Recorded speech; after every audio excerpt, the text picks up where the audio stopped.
So yung guys, nandito tayo sa bahay na mayroong bata hanggang ngayon may sakit pa. So tatanungin natin si ate kung anong yung mga sakit niya. So te, yung ano po yung mga sakit ng anak niyo po?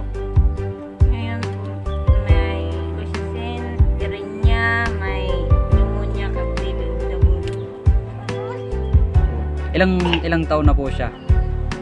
Ngayon magtit-9 siya ngayon, pero magtit-10 na siya. Ay magtitin na. Baga, ano pong pangalan niyo pala? Melinda, Melinda. Ito po yung anak niyo, si Melvin, ay si Melvin. Ano pong trabaho ng asawa niyo? Maria. Ay kopra. Kumbaga. Hihingi po tayo ng tulong sa gustong tumulong, katulad ni Jessica Soho. Kumbaga dito sa video na ito, dito ka hihingi ng tulong sa gustong tumulong. Humihingi po ako ng tulong sa gustong tumulong sa anak. Sabi po nila, operahan yung itlog niya. Kaso wala naman po kaming pera pang ma-opera.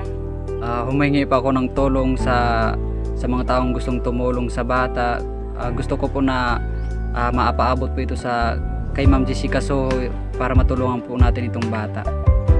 Mula dito sa Jose Avenir Senior, Paranas Masbate, sana marami mag-share nitong video para matulungan po natin itong batang ito.